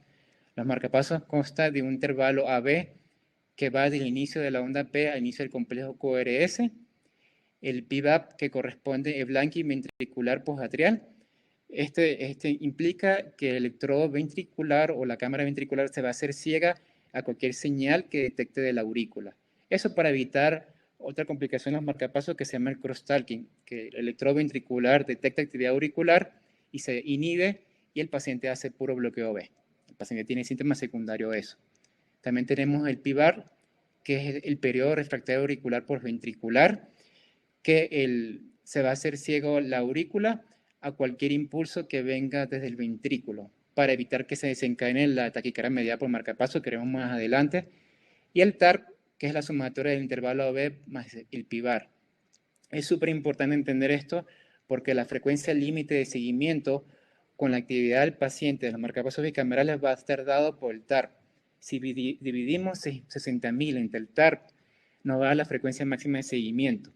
A partir o superar esa frecuencia máxima de seguimiento, por cada 2 ondas P solamente va a estimular una sola vez el ventrículo, va a ser bloqueo 2-1. Entonces, por lo tanto, más o menos esta frecuencia máxima de seguimiento oscila entre 130 a 150 latidos por minuto. Es la frecuencia máxima que se puede seguir el ventrículo, la aurícula de conducción 1-1. Los marcapasos pueden también tener función de histeresis. Ellos pueden tener programada una frecuencia mínima de estimulación, en este caso 60 latidos por minuto, pero en cualquier momento el marcapaso puede bajar a 50 latidos por minuto para ver si hay actividad intrínseca propia del paciente para disminuir el pacing, en este caso el pacing ventricular, ¿no? También histeresis de intervalo AB, que permite prolongar el intervalo AB hasta que aparece un complejo propio del paciente, un QRS nativo, sin necesidad de estimular el ventrículo. Esto con el objetivo de disminuir el pacing o el porcentaje de estimulación ventricular. Aquí vemos que se va prolongando el intervalo B, no aparece un complejo QRS propio del paciente, por lo que toca estimular ventrículo. Y ya pasando al tema de las radiografías, aquí tenemos un ejemplo de un paciente pediátrico que tiene un marcapaso epicárdico. El marcapaso epicárdico se suele ubicar el generador a nivel de la pared abdominal y el electrodo que suele estar o está ubicado como tal en el epicardio del ventrículo. Estos electrodos tienden a fallar con mayor frecuencia. Aquí vemos un electrodo abandonado que está fracturado. Aquí tenemos otro paciente con un generador en la pared abdominal, pero con un electrodo transvenoso ubicado dentro del endocardio en la base del ventrículo derecho. Aquí tenemos un marcapaso transvenoso, abordaje subclavio izquierdo, un marcapaso bicameral ubicado en el septum paragiciano del ventrículo derecho y en la aurícula derecha. Y tenemos también otra paciente con marcapaso bicameral, pero implantado con un electrodo ubicado a nivel del GIS para hacer estimulación fisiológica. Este está ubicado en el GIS, en el ventrículo derecho, y este en la pared libre del aurícula derecha. Aquí tenemos un paciente con un marcapaso micra sin electrodos. Aquí vemos que parece una cápsula que está dentro del corazón a nivel del septum paragiciano. Aquí lo vemos en la radiografía lateral. Vemos que esté bien apoyado hacia el septum. Este marcapaso micra lo tenemos disponibles en Ecuador desde el año pasado. Es un marcapaso que, bueno, antes que había llegado el Micra BR, que permitía solamente estimular en modo BBI o BBIR. Un marcapaso sumamente pequeño, menos de 2.5 centímetros de tamaño. Como pueden ver aquí en la cámara, bastante pequeño, el tamaño de una cápsula. Una masa más o menos menor a 2 gramos. Y se implanta usando un introductor con un diámetro externo bastante grueso, 27 French. Y se realiza el implante con este sistema de entrega que permite navegar dentro del ventrículo y poder anclar con estas anclas de nitinol, fijarse dentro del endocardio del ventrículo derecho. En el cátodo, en la punta del marcapaso, libera esteroides para mantener un umbral crónico, un umbral estable en el seguimiento. Tiene mecanismo de control de captura por ahorrar batería y tiene un acelerómetro de 3 vectores que funciona para incrementar la frecuencia cardíaca en estos pacientes y también son compatibles con resonancia magnética. Aquí tenemos un ejemplo de un Micra que implantamos a nivel del septum paragiciano. Hicimos el índice de Syncromax, una estimulación bastante sincrónica con índice de Syncromax 0.19. Y aquí vemos que está programado en modo BDD, o sea, solamente estimula el ventrículo, pero puede mantener la sincronía aurículo-ventricular. Aquí en este momento se encuentra inhibido, pero logra censar tanto la onda P como el complejo QRS de forma adecuada. Aquí tenemos el ejemplo de una paciente que se le implantó un Micra también por una fibrilación auricular con alto grado de bloqueo, sintomática, y también es portadora de una doble prótesis mecánica, tanto mitral y aórtica. En vista de las complicaciones devastadoras que puede ser una endocarditis en esta paciente, se decidió implantar este marcapaso que tiene menos riesgo de infección y complicación. Y vemos aquí también una radiografía de un paciente con un desfibrilador. ¿Cómo sabemos que es un desfibrilador? Porque vemos estas imágenes que a nivel de la caja superior y el ventrículo, que son las bobinas o son el sistema de alta energía, y vemos también la presencia de un capacitor. Usualmente los desfibriladores son de mayor tamaño que los marcapasos, y los desfibriladores también cumplen la función tanto de marcapaso, o sea, para estimular, y también tienen la capacidad de determinar las arritmias ventriculares, tratándolas con sobreestimulación o terminándolas con terapias de desfibrilación. Y pasando a los electrocardiogramas, aquí tenemos un ejemplo de un paciente con marcapaso unicameral. Vemos la espiga de estimulación con un complejo QRS sumamente ancho, un eje desviado totalmente a la izquierda. Y vemos que por esta morfología de complejo QRS está estimulando en la punta del ventrículo derecho. También hay que analizar la morfología del complejo QRS en B1, si es morfología de QS, tiene morfología de bloqueo de rama izquierda, por lo que está estimulando en el ventrículo derecho. A su vez, vemos un ritmo de fibrilación auricular. O sea, un paciente con fibrilación auricular y un marcapaso en modo BBI. Tenemos otro ejemplo, un paciente con marcapaso bicameral. Está estimulando tanto aurícula y ventrículo. Vemos la espiga de estimulación, seguida de un complejo QRS, una onda P. Luego vemos una espiga de estimulación, seguida de un complejo QRS. Vemos un QRS sumamente ancho, con morfología de bloqueo de rama izquierda, morfología QS en B1 y un eje superior. Por la anchura del complejo QRS, sabemos que está implantado en la punta del ventrículo derecho. Aquí también nuevamente vemos un marcapaso que está estimulando posiblemente en modo bipolar porque el artefacto de estimulación es bastante pequeño.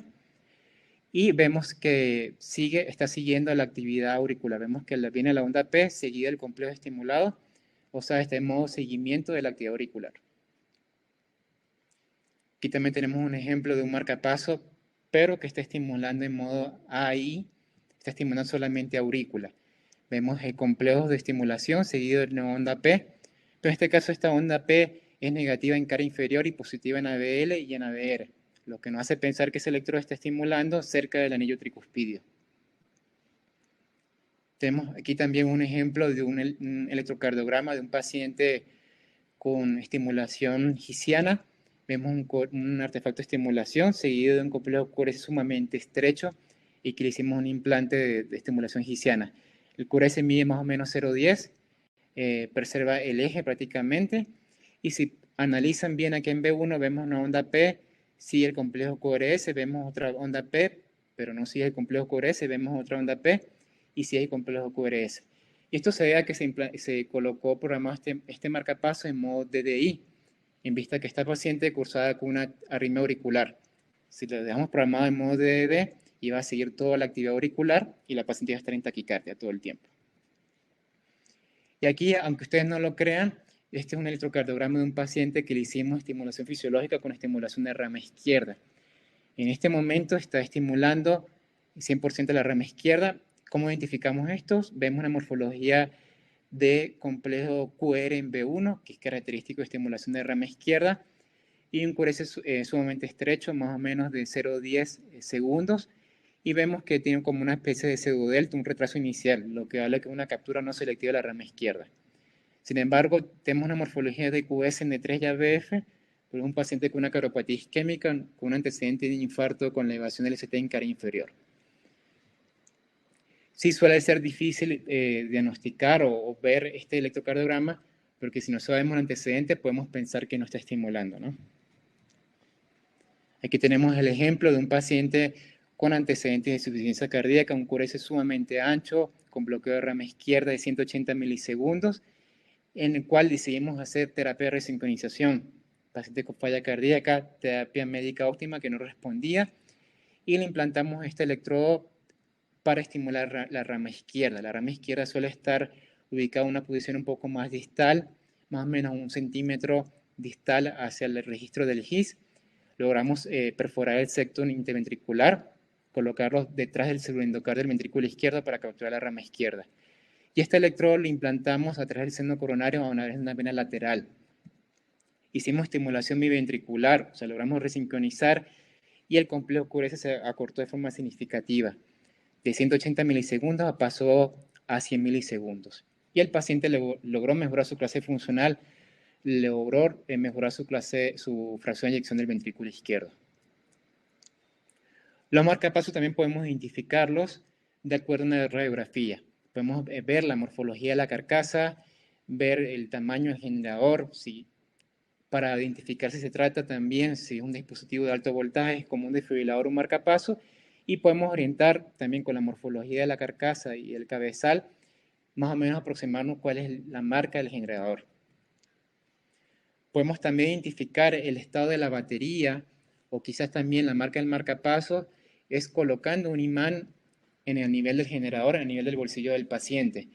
Sin embargo, cada casa comercial puede tener una respuesta diferente en cuanto a la frecuencia cardíaca, pero todas en líneas generales van a pasar a estimular en modo asincrónico cuando coloques un imán encima del generador. Por lo menos en líneas generales, si la batería está en buen estado, va a estar estimulando por encima de 85, por encima de 90 latidos por minuto, dependiendo de la casa comercial. Si la frecuencia cardíaca no responde, posiblemente la batería esté agotada. Sin embargo, esto se lo muestro en forma que ustedes sepan, pero de rutina no lo recomiendo que lo hagan, porque primero van a pasar a estimular en modo asincrónico, que puede ser perjudicial o peligroso para el paciente, y dos, si se tratara un dispositivo de alto voltaje, como un desfibrilador, pueden desactivar las terapias y el paciente puede estar desprotegido para la prevención de arritmias ventriculares. ¿Y por qué insisto en saber la marca del marcapaso? Porque lamentablemente para revisar determinadas marcas del marcapaso o cada casa comercial tiene su propio programador o computadora. Estos computadores son bastante pesados, son difíciles a veces llevar a una emergencia. Entonces sería de muy buena idea que al momento del interrogatorio preguntemos la marca para ya al momento de evaluación sepamos cuál programador vamos a usar al momento de la evaluación. Y los programadores, el momento de la consulta es súper importante evaluarlos por lo menos una vez al año a los pacientes portadores de marcapasos, porque nos va a indicar el estado de los electrodos. Con el seguimiento puede haber complicaciones, como veremos más adelante, como fracturas, aumentos crónicos del umbral, y con la evaluación del programador podemos ver el estado de los electrodos, cómo está el umbral, podemos programar el modo de estimulación, podemos ver el porcentaje de pacing ventricular o auricular, podemos ver también el estado de la batería, el tiempo que le queda de batería, y también la cantidad de arritmias que hace el paciente. Podemos medir el umbral. Aquí vemos, vemos que hay captura por electrograma. Cuando bajamos la amplitud 0,5 se pierde la captura ventricular. Aquí vemos un ejemplo de un paciente que llegó a mi consulta. En el momento de evaluar al paciente se encontraba totalmente asintomático. Vemos el registro de esta arritmia auricular compatible con fibrilación auricular. Un episodio que duró más de 30 minutos y gracias que lo podemos identificar con el programador del marcapaso, logramos identificar que este paciente tiene fibrilación auricular y le indicamos anticoagulación. Y también podemos ver la presencia de arritmias ventriculares, como en este caso. Vemos muchos complejos ventriculares disociados de la actividad auricular. Tenemos en Ecuador esta tecnología presente para hacer monitoreo remoto de los pacientes portadores de marcapaso. Con este monitor de Kerlin de la casa Medtronic, el paciente puede tenerlo en su mesa de noche, en su velador de su habitación, y él puede conectarse de forma automática cada cierto tiempo y hacer transmisiones de forma inalámbrica a través de la red celular de forma encriptada, se sube a una plataforma por internet y podemos revisar de forma remota sin necesidad que el paciente tenga que ir a consulta cada 6 meses. O sea, la ventaja de esto es que podemos detectar complicaciones o arritmias de forma oportuna sin acudir al paciente a la consulta y se minimizan la asistencia de los pacientes a la consulta, sobre todo beneficioso en aquellos que viven en domicilios lejanos. Pasando a la parte de indicaciones de marcapasos, primero voy a hablarles sobre las indicaciones de marcapaso en enfermedad de nodo sinusal. Dice un pequeño resumen de las indicaciones más importantes, pero tenemos indicación clase 1. Es súper importante documentar o correlacionar los síntomas con la bradicardia del paciente. Entonces, en pacientes con enfermedad de nodo sinusal, si el paciente tiene bradicardia documentada y está asociado a síntomas, el paciente hace una bradicardia de 35 en sinusal, bradicardia sinusal, y tiene síntomas de mareo, síncope, incluyendo las pausas, ya tiene indicación de marcapaso. Por lo menos un paciente que tenga bradicardia sinusal sintomática, pero está asociada a consumo, por ejemplo, beta bloqueadores, y el paciente requiere tomar beta bloqueadores por una cardiopatía, por ejemplo, también sería indicación de implante de marcapaso. También un paciente que tenga síncopes de repetición, le hacen ustedes un holter y se recomienda una pausa sintomática, pero que dure más de 6 segundos, ese paciente tiene que ir inmediatamente a implante de marcapaso. También se puede considerar implante de marcapaso a aquellos pacientes que tienen incompetencia cronotrópica sintomática, o sea, que no alcanzan una frecuencia que les permite hacer una tolerancia adecuada al ejercicio, o que se documente un paciente que tenga síncopes asociadas a anormalidades de la función del nodo sinusal documentada en el estudio electrofisiológico. También es indicación de implante de marcapaso. También para considerar indicaciones de marcapasos para pacientes con bloqueo auriculoventricular, indicación clase 1, pacientes con bloqueo de tercer grado, avanzado, segundo grado, MOVIS 2, paroxístico persistente, independientemente de los síntomas, tienen que ir a marcapasos, siempre que no sean secundarias a causas reversibles. O sea, si el paciente tiene un desequilibrio hidroelectrolítico, no aplicaría para implante de marcapasos, por lo menos permanente, ¿no? También si el paciente tiene fibrilación auricular lenta con síntomas o con alto grado de bloqueo, también sería indicación de implante de marcapasos. Que tenga síncopes recurrentes con asistolia documentada por mayor a 3 segundos por masa del seno carotidio, que tenga síncope y bloqueo bifascicular asociado a un HB o un deterioro significativo de la conducción dinámica estática del nódulo AB, sería indicación de implante de marcapaso. Paciente que tenga bloqueo alternante de ramas, independientemente de los síntomas, es un paciente que va a evolucionar el bloqueo AB completo, por lo que se recomienda implante de marcapasos. Y también pacientes mayores de 40 años que tienen síncopes a repetición y documentados en tiltes con asistolia, también se puede considerar el implante de marcapasos. También aquellos pacientes que tengan bloqueo de primer grado MOVIS 1, pero que esté asociado a síntomas, que se haya podido correlacionar con síntomas o que tengan compromiso hemodinámico, que tengan un PR muy prolongado por encima de 0,30, pueden cursar con disincronía auriculoventricular y puede causarles muchos síntomas. También sería indicación de implante de marcapasos, o aquellos pacientes ancianos o frágiles que han tenido síncope y tienen bloqueo fascicular pueden directamente marcapasos también. O también aquellos pacientes con enfermedades neuromusculares, con laminopatía AIC y tienen bloqueo de primer grado por encima de un PR por encima de 0,24, también se podría considerar para implante de marcapaso como indicación 2B. Y para hablar de las complicaciones, a nosotros no nos gusta hablar de las complicaciones, pero tenemos que saber que existen para poder identificarlas, diagnosticarlas y tratarlas a tiempo. Aquí tenemos un paciente posiblemente con sobresensado por miopotenciales. El marcapaso pasa a inhibirse, por lo tanto no hay estimulación apropiada del marcapaso. Aquí tenemos también un ejemplo de subsensado. El marcapaso no detecta adecuadamente la onda T y estimula prácticamente en el pico de la onda T, en el periodo que es vulnerable, la repolarización del corazón. Es sumamente peligroso porque puede desencadenar arritmias ventriculares solamente por este estímulo en el pico de la onda T. Se puede quizás programar, con programación puede corregirse este problema. También podemos encontrar fallas de captura. Aquí vemos un marcapaso bicameral que captura atrio, pero no está capturando ventrículo de forma apropiada. ¿Y qué factores pueden influenciar la captura o el sensado adecuado de un marcapaso? Primeramente, bueno, puede haber fractura de los electrodos, desplazamientos, puede haber perforación del electrodo de la cavidad, que esté fuera de silueta cardíaca, por ejemplo, que esté agotada la batería del marcapaso, que el paciente haya cursado con una fibrosis por un infarto, también puede hacer que aumente o perder captura del marcapaso.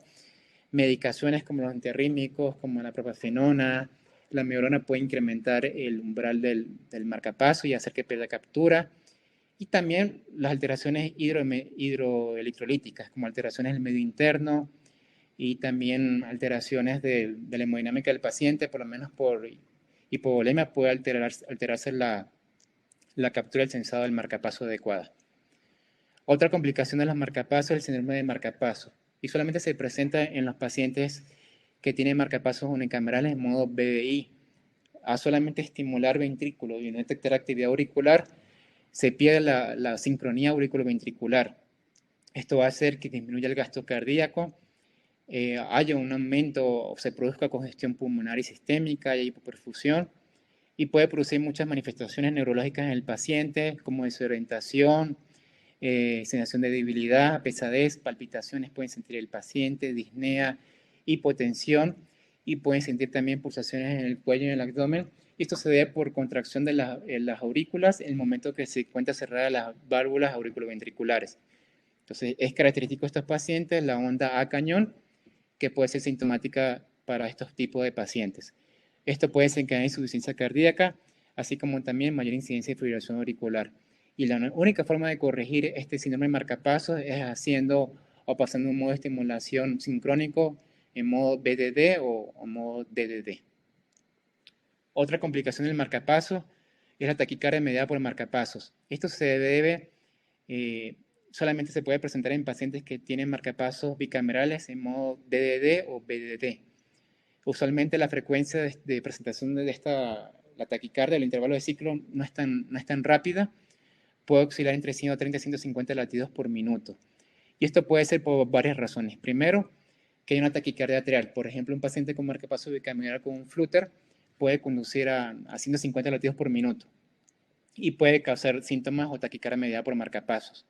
O que tenga interferencia de ruido en el canal auricular que esté siguiendo al ventrículo y puede producir taquicardia mediada por marcapasos. Y también por presencia de conducción ventriculateral. Un nódulo B puede conducir tanto de forma anterógrada, o sea, de aurícula a ventrículo, o también de ventrículo a aurícula, por más que tenga bloqueo AB completo, por ejemplo. O un paciente que tenga una vía accesoria oculta. Entonces, si se detecta actividad auricular después del PIVAR, del periodo refractario auricular, por un PIVAR corto, puede desencadenarse una taquicardia mediada por marcapaso. ¿Y cómo se puede tratar? Primero con fármacos. Se puede colocar el imán para que pase en modo sincrónico, no detecte o no siga actividad auricular. O también por programación modificando el PIVAR. Se puede terminar esta taquicardia. Otra complicación frecuente asociada a los marcapasos es la taquicardiomopatía inducida por marcapasos. Y esto se debe a la estimulación apical del ventrículo derecho. La estimulación apical del ventrículo derecho desencadena una disincronía mecánica y esta puede alterar tanto la función sistólica y diastólica de los ventrículos, pueden producir mayor incidencia de fibrilación auricular, puede producir dilatación de las cavidades y producir insuficiencia tanto tricúspide y mitral. Puede provocar mayor incidencia de falla cardíaca e incrementar la mortalidad de estos pacientes. Casi la mitad de los pacientes que se le hacen implante de marcapaso con estimulación apical del ventrículo derecho en el seguimiento de 8 años pueden desarrollar cardiomiopatía inducida por marcapaso. Inclusive puede presentarse a los 3 o 2 meses de haber realizado el implante. Y esto se manifiesta sobre todo de forma significativa o un descenso significativo de la fracción de eyección del ventrículo izquierdo por la estimulación apical del ventrículo derecho. Otras complicaciones que podemos tener con los marcapasos son las fracturas de los electrodos, tanto en el componente del conductor como el aislamiento. Y también otra causa que puede ocurrir en la interfase electrodo-miocardio puede desencadenarse o puede producir fibrosis con el tiempo, que puede hacer que haya un incremento crónico del umbral. Aquí vemos ejemplos de un electrodo totalmente roto, una radiografía. Ejemplo también de complicaciones de los electrodos, en este caso un electrodo que fue implantado en punta, perforó el ventrículo derecho y está fuera de la cavidad cardíaca. O tenemos también este ejemplo de este electrodo que estaba fijado en atrio, pero se soltó de la pared del auricular o de la orejuela y está totalmente flotando a nivel de la aurícula derecha. Otras complicaciones asociadas a los marcapasos es la trombosis a nivel de las venas. Puede haber trombosis a nivel de las subclavias de la vena innominada de la cava superior. Y cuando vemos un paciente con marcapasos, como en este caso, y vemos abundante circulación venosa a nivel del tórax, tenemos que pensar que haya obstrucción del sistema venoso. También tenemos que estar muy atentos, debemos examinar siempre un paciente con marcapasos a ver cómo está el bolsillo. Si el bolsillo del generador está con cambios de coloración, descamación, escoriación, salida del generador o salida de secreción purulenta, bueno, ya es una emergencia, es un paciente que tienen que derivarlo inmediatamente a una emergencia, no hay que esperar que vaya a la consulta porque rápidamente el paciente puede desarrollar una endocarditis y tener todas las complicaciones asociadas a esa. Otras complicaciones que podemos ver raramente son asociadas al síndrome de Twidler. Este es un paciente que 15 días antes se le implantó un marcapaso en el ventrículo y 15 días después llega con pérdida de captura. Vemos que el generador está, y el electrodo está perfectamente enrollado a nivel del bolsillo del generador. Esto puede ocurrir primero por un bolsillo sumamente amplio o también por problemas del paciente que haya manipulado el generador al momento del implante, haya hecho torsión, lo que haya jalado el electrodo. También otra complicación sería en pacientes psiquiátricos, como este ejemplo, esta paciente que atentó con su vida, abrió el bolsillo y cortó los electrodos. Es también una complicación sumamente grave porque ya todo esto está contaminado y hay que intervenir de forma emergente. Y si ustedes ven un electrocardiograma de marcapasos y ve que está estimulando, un complejo estimulado, pero que tiene morfología de complejo de rama derecha, como aquí en el electrocardiograma, tienen que pensar varias opciones. Primero, o que el electrodo perforó, está estimulando el ventrículo izquierdo, o que está dentro del seno coronario, está estimulando por una vena el seno coronario, o como en este caso, un paciente que fue implantado marcapaso bicameral y los dos electrodos siguió la arteria, pasó por la aorta. Vemos que el electrodo auricular se implantó en el tronco coronario izquierdo y el electrodo ventricular se implantó en la pared libre del ventrículo izquierdo. Entonces, es una complicación sumamente grave. Esto suele pasar, bueno, puede pasar por alguien que no esté experimentado en colocar marcapasos. Es sumamente importante que coloque a alguien que tenga experiencia o certificación en colocar marcapasos. Por suerte fue resuelta esta complicación sin mayores problemas para el paciente. Y esto es un registro, un estudio publicado este año que comparó las complicaciones del MICRA, del marcapasos sin electrodos, versus los marcapasos convencionales con electrodos. Vemos que el marcapasos MICRA tiene una menor incidencia de complicaciones de marcapasos comparada con los marcapasos convencionales, de forma estadísticamente significativa, así como también la tasa de reintervención es significativamente menor los marcapasos sin electrodos. Y a pesar que los pacientes que elegimos para este tipo de marcapasos son pacientes más frágiles, de mayor de edad, no hay diferencias significativas en la mortalidad a los 2 años de seguimiento. Las complicaciones de los marcapasos oscilan menor al 5%. En el momento agudo del implante puede haber neumotórax, perforación cardíaca, puede haber hematoma. Sin embargo, las complicaciones más frecuentes en el momento del implante suele ser hematoma en el sitio donde se hace el bolsillo del generador. En el seguimiento crónico de los pacientes puede haber también complicaciones como complicaciones asociadas a los electrodos por ruptura y también infecciones que pueden ser menor al 1,5% de los pacientes. Las complicaciones suelen ser bajas, pero cuando se presentan hay que saberlas diagnosticar y tratar. Y ya para cerrar, ¿qué podemos hacer con un paciente que nos llega a la consulta, a la emergencia con un marcapaso? Primero debemos evaluar e interrogar al paciente. Primero debemos interrogar qué tipo de marcapaso le colocaron, insistir con la tarjeta de identificación del fabricante para saber la marca, si es el primer marcapaso o ya le han hecho varios recambios, cuál fue la indicación, si fue por enfermedad de nodo sinusal, si fue por bloqueo B completo. Debemos interrogar si el paciente tiene síntomas asociados o síntomas que nos preocupen, por ejemplo, que tenga síncope, que tenga mareos, que nos haga pensar que tenga una falla del marcapaso. Debemos examinar también el bolsillo del generador del marcapasos, porque pueden haber complicaciones a nivel de ese lugar, como les mostré anteriormente. Pueden haber infecciones, escoriaciones. Debemos analizar el electrocardiograma. Debemos ver si hay artefacto de estimulación, seguido de un complejo QRS no onda P. Si hay artefacto de estimulación, podemos ver que hay un adecuado sensado y captura. De lo contrario, si no vemos artefacto de estimulación, puede ser dos posibilidades. Uno, que el marcapaso esté inhibido, porque el ritmo propio del paciente sea mayor que la frecuencia programada del marcapaso. O dos, que esté programado en modo bipolar. Está programado en modo bipolar, el artefacto de estimulación es bastante pequeño, pero debemos analizar la morfología de la onda P del complejo QRS y ver si hay falla de sensado o captura. Si hay falla de sensado o captura, debemos hacer una radiografía de tórax de buena calidad. Se sugiere que sea de varias proyecciones, lateral, oblicua, izquierda, derecha o posterior anterior. Realizar laboratorio para ver cómo está el medio interno del paciente, si es que el paciente tiene una hipercalemia, si tiene una acidosis, que puede ocasionar que no esté capturando el marcapaso. Y ya llamar al especialista en electrofisiología para ya revisar qué está ocurriendo con este paciente. Muchísimas gracias.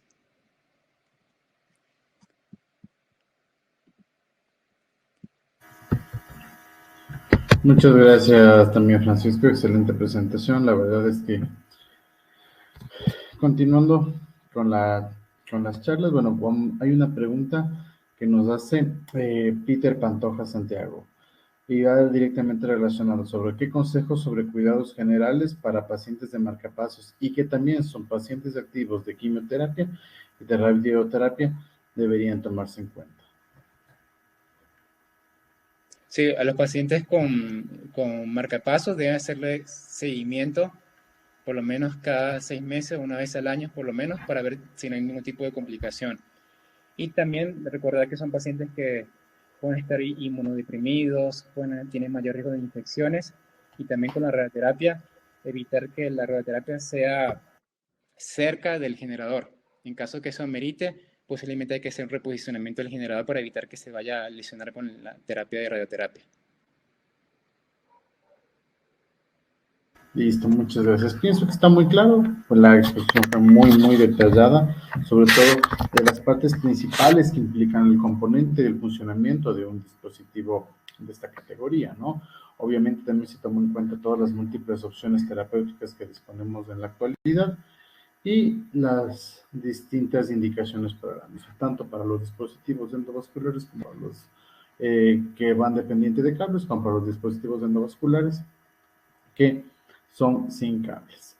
Creo que si es que existe alguna otra pregunta, la dejaremos para a manera de una mesa final luego de la charla. Continuando con el siguiente tema, de antemano te agradezco por la presentación, Francisco, muy bien. Con los palestrantes, vamos a ir primero con las preguntas para el doctor Francisco.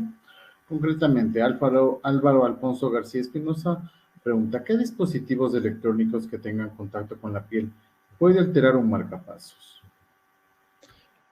Primero puede afectar el funcionamiento de un marcapasos, son los TENS que se utiliza para terapia de rehabilitación, puede afectar el funcionamiento de un marcapasos.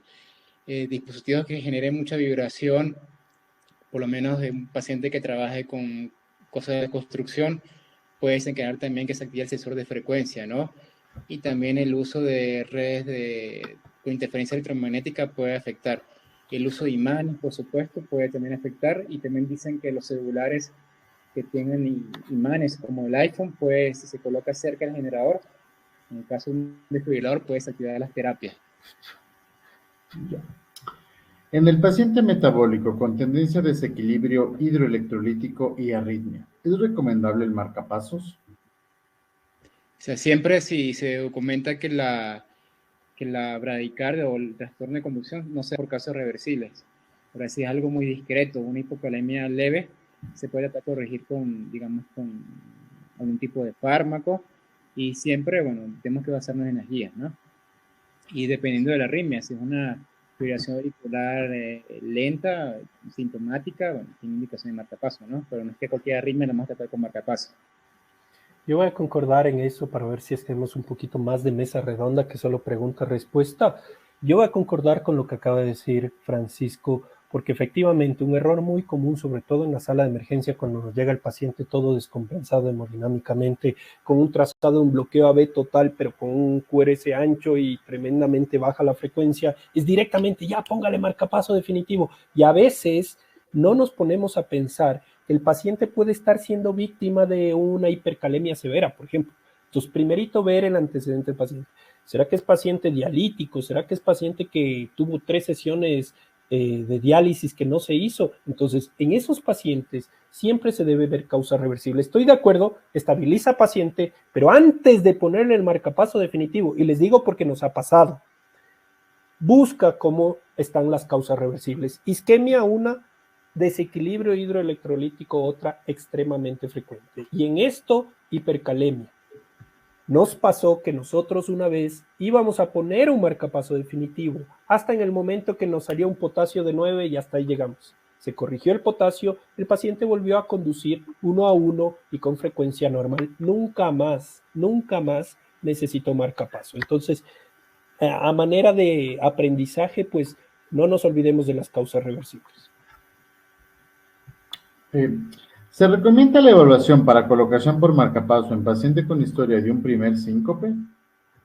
hay que valorar la causa del síncope, porque por lo menos el síncope puede ser por muchas causas, puede ser por vasovagal, vasodepresor, puede ser otro tipo de razones, ¿no? Como arritmias ventriculares. Entonces, siempre el paciente con síncope debe valorarse de forma integral para determinar si es candidato a marcapaso, ¿no?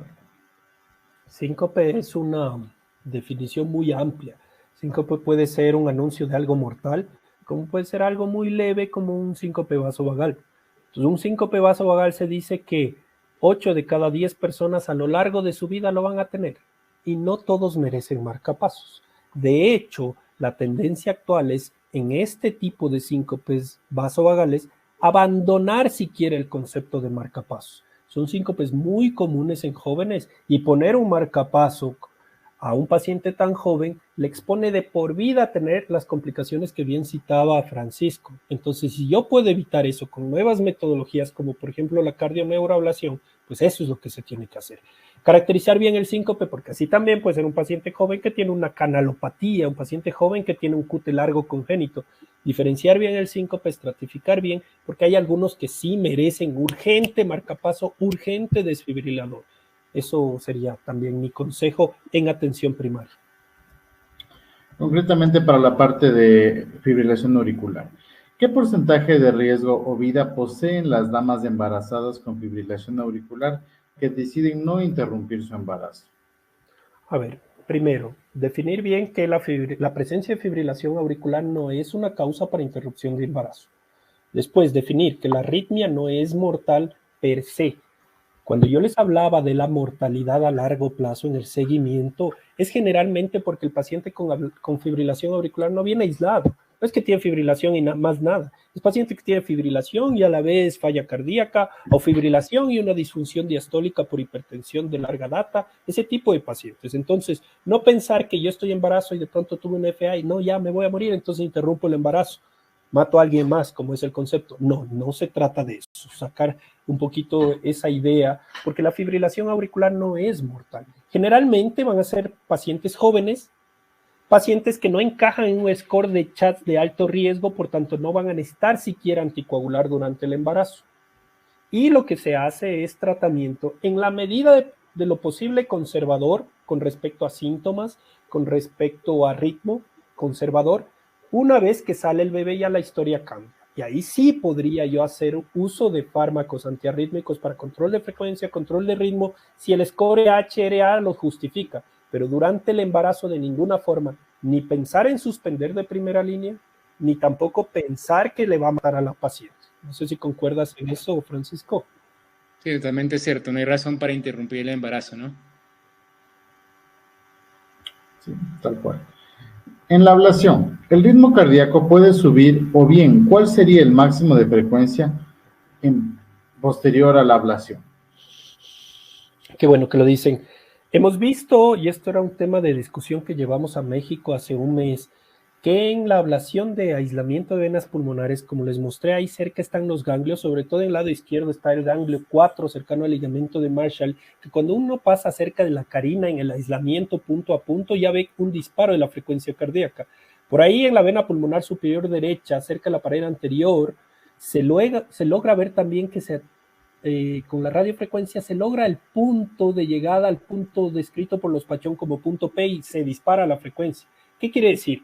A la vez que estamos aislando las pulmonares, estamos llegando al ganglio parasimpático y al quitarle el freno excesivo, pues se dispara la frecuencia. Esto es algo común, en todos los casos no lo es, pero es algo que se encuentra en el aislamiento de las venas pulmonares con radiofrecuencia ya visto y hoy por hoy lo estamos intentando demostrar con criobalón objetivamente.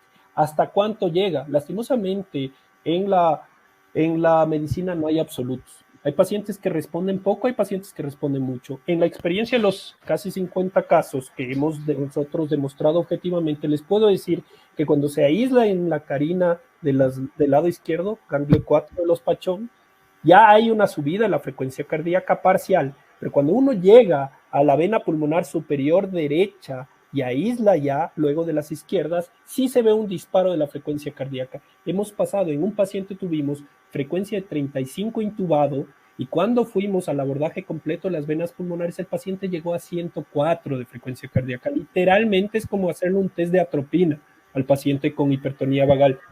¿Ese es el objetivo de la ablación? No, no lo es. El aislamiento de las venas pulmonares sigue siendo, y ojalá a un futuro próximo, la denervación parcial vagal también lo sea. Y también la frecuencia cardíaca se controla o que no se vaya a disparar tanto porque los primeros 4 meses el paciente está con medicación antiarrítmica. Así es. O sea, no olvida que existe ese periodo de blanking, ¿no?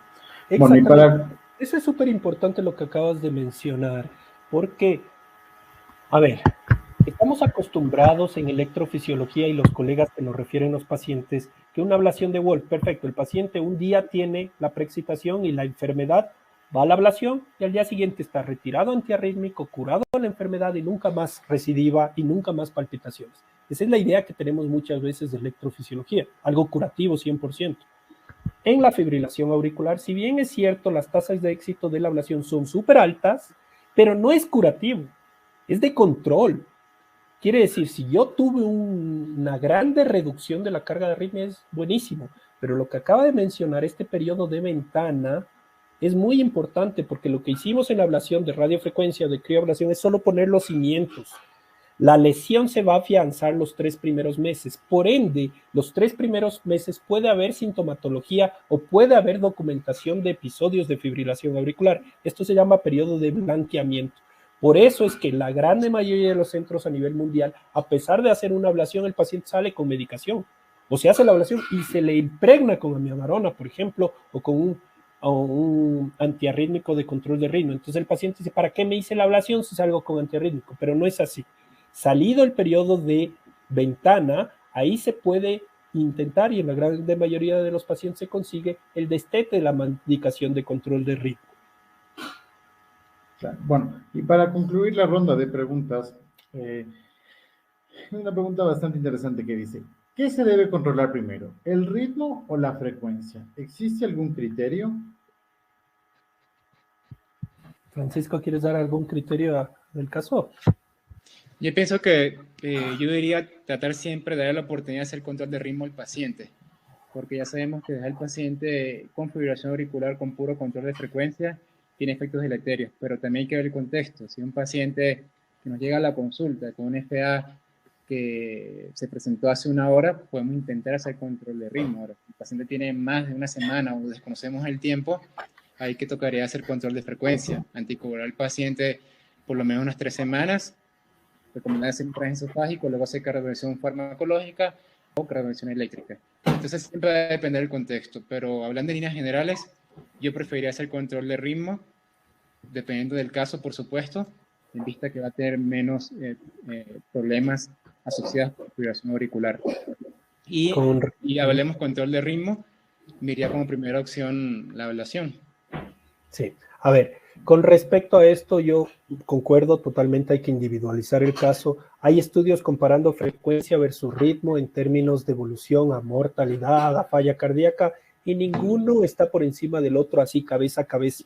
Pero ¿qué sí se ha visto? La auriculopatía tiene que ver con la carga de arritmia. Y si yo puedo hacer algún método para bajar la arritmia en términos de presencia, por ejemplo, controlar el ritmo, yo tengo menos evolución a falla cardíaca, menos evolución a auriculopatía, menos fibrosis en el atrio. Por eso es que cada vez se está orientando a todo paciente darle por lo menos una oportunidad de controlar ritmo. Ahora, saquemos la idea de la cabeza de que llega a la sala de emergencia y yo ya le controlo ritmo de entrada. No, a veces, si el paciente no estuvo anticoagulado, como decía Francisco, si no sé si tiene más de 48 horas, menos de 48 horas, es mejor empezar como un escalón a controlar frecuencia, y ya cuando le tenga anticoagulado 4 semanas o cuando ya le haga un transesofágico, ahí sí decido si quiero controlar o no el ritmo. No hay urgencia en controlar el ritmo a menos que el paciente esté inestable. Ahí sí no me importa nada y le cardiovierto. Pero si no, el control del ritmo es algo programado. Por favor, eso sí, llévense como aprendizaje del día de hoy. Sí, yo en eso comparto con ustedes. O sea, pienso de que debe darse un enfoque muy al manejo en emergencia y tomando en cuenta el tiempo de la arritmia, ¿no?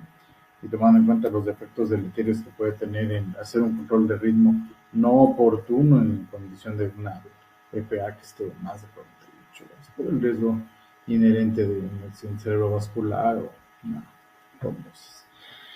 Pienso de que con esto cerramos la ronda de preguntas, salvo que quieran comentar algo más, quisieran hacer alguna aclaración del tema, algo que quieran ustedes mencionar directamente a los expositores. Pensaría que estaríamos dando por cerrada esta serie de preguntas y respuestas, agradeciéndoles siempre por la participación a todas las personas que nos han acompañado, a los expositores y a los colegas que han colaborado para que esto llegue el día de hoy. Que obviamente a la Solo sociedad un comentario final. Solo un comentario final. Destacar el hecho de que, como dijo Francisco, ya las tecnologías en el Ecuador están presentes todas, sin excepción. Tenemos tecnologías muy avanzadas en términos de estimulación cardíaca artificial, ya no soñamos con tenerlas, ya están aquí. También en términos de ablación, en el pasado se soñaba con hacer una ablación, no, ahora es del día a día, lo hacemos todos los días con buenos éxitos, cada vez más volumen, y eso es algo que el médico de atención primaria tiene que saber. Porque a veces no indicamos una ablación porque creemos que en el Ecuador todavía es ciencia ficción y eso hace rato que dejó de serlo. Hoy por hoy son realidades y con muy buenos desenlaces. Francisco, ¿algo más que quisieras acotar? Sí, con el tema de marcapasos, pienso que es muy importante, como cualquier médico general, tenga siempre criterio clínico cuando tenga un paciente con marcapasos. Me explico, siempre correlacionar los síntomas con lo que tiene el paciente, por supuesto, porque no es que tenga fiebre y ya vamos a pensar que hay un problema del marcapaso o una diarrea, es problema del marcapaso. Entonces siempre interrogar al paciente, ver los antecedentes y tampoco centrarnos tanto en el electro, sino primero evaluar al paciente, los antecedentes y luego analizamos el electro. A ver si tiene alguna complicación asociada al marcapaso. Listo. Ok. Nuevamente les agradecemos a las personas que nos han acompañado a esta serie de charlas, a los expositores, excelentes temas, muy claros sobre cómo manejar tanto el tema de las indicaciones de marcapasos como el manejo de la fibrilación. Les agradezco, un gusto y una buena noche. Muchas gracias. Gracias, hasta luego.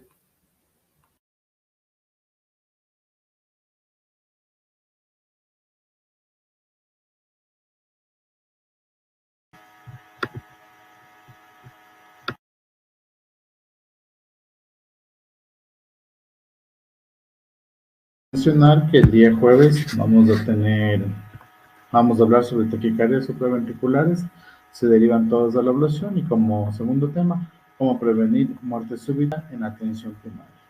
Esto como parte del módulo de arritmias del segundo curso de cardiología en atención primaria de la Sociedad Ecuatoriana de Cardiología. Para mí ha sido un gusto ser el moderador en esta charla. De antemano les agradezco y nos estamos viendo el día jueves. Una buena noche con todos.